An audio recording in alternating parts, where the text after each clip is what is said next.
السلام علیکم دوستانو، شیردل تخنیکی معلوماتی چینل ته ښه راغلاست. الله تعالی دې وکړي د صحت او عافیت جامه پتن ولرئ. دوستانو، زموږ د نن ورځې ټاپک او موضوع دا تاسو څنګه کولی شئ د 3 فیز موټر فل لوډ کرنټ معلوم کړئ، د دې امپیر معلوم کړئ او د تا فیوزونه انتخاب کړئ د امپیر مطابق. نو دوستانو، دا ویډیو مه مس کوئ، تر اخره پورې وګورئ ترڅو د 3 فیز موټر د فیوز د نصب کولو او د دې د فل کرنټ څخه خبر شئ.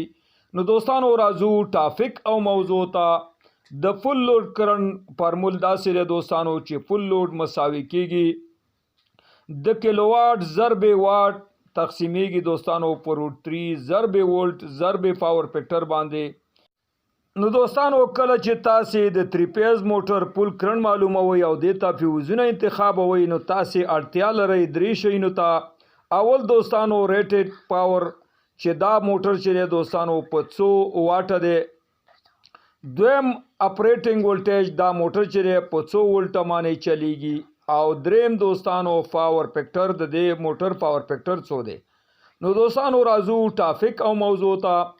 مثلا زمونږ سره 3 کیلو واټه موټر دی دوستانو. اول به تاسې 3 کیلو واټه دا واټ ته اړوئ. د دې فارمول داسې دی چې 3 کیلو واټه دا به ضربوئ په 1000 واټه کې، نو مساوي کیږي دوستانو د 3000 واټه سره.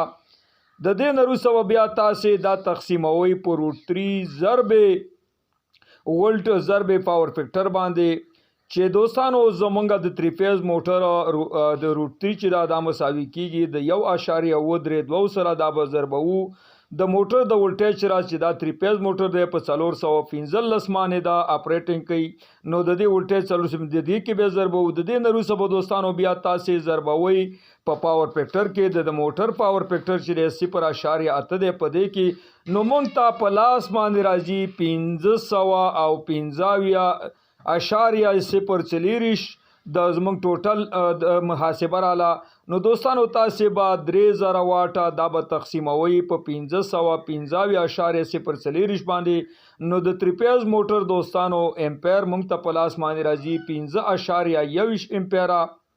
نو دوستانو، کله چې تاسې دا محاسبه وکړه او د موټر فل لوډ کرنټ امپیر معلوم کو، د دې نه وروسته غواړئ دوستانو دې ته فیوزونه ولګوئ.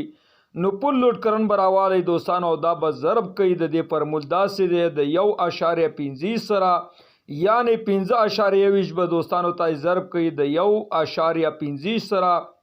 نو موږ ته په لاس باندې دوستانو د دې نه وروسته راځي 6.15 امپیره. تاسې کولی شئ دې ته فیوز انتخاب او سلیکټ کړئ.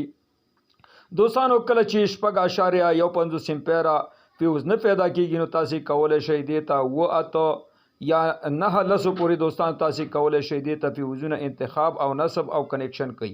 دوستانو، بل راځو کله چې تاسې ایچ پی باندې موټر وي او تاسې غواړئ چې ایچ پی نه تاسې موټر واټ ته واړوئ.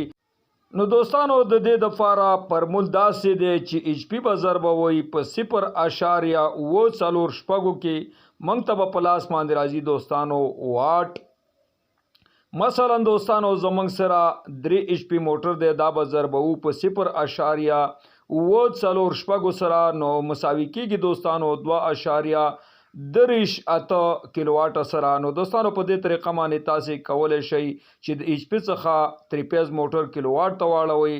او په دغه فارمول سره دوستانو تاسې کولی شئ فل کرنټ معلوم کړئ. او د فل کرنټ نه وروسته دوستانو تاسې په دغه فارمول باندې کولی شئ چې دې ته فیوزونه انتخاب کړئ. دوستانو، زموږ د نن ورځې ټاپک او موضوع همدومره وه. که غواړئ د برق تخنیک څخه ځانونه برخمن کړئ او خپل هر قسم برقي وسایل په خپلو کورونو کې ترمیم او جوړ کړئ، نو دوستانو ستاسو څخه مې غوښتنه دا ده که زما چینل مو نوي سبسکرایب کړئ، زما چینل سره سبسکرایب کړئ. او که دا ویډیو مو خوښه شوي د خپلو ملګرو سره شیر کړئ ترڅو خیر او پیدې ټولو ته ورسیږي. نو دوستانو، ستاسې د توجه او لیدو څخه یو نړۍ مننه. السلام علیکم.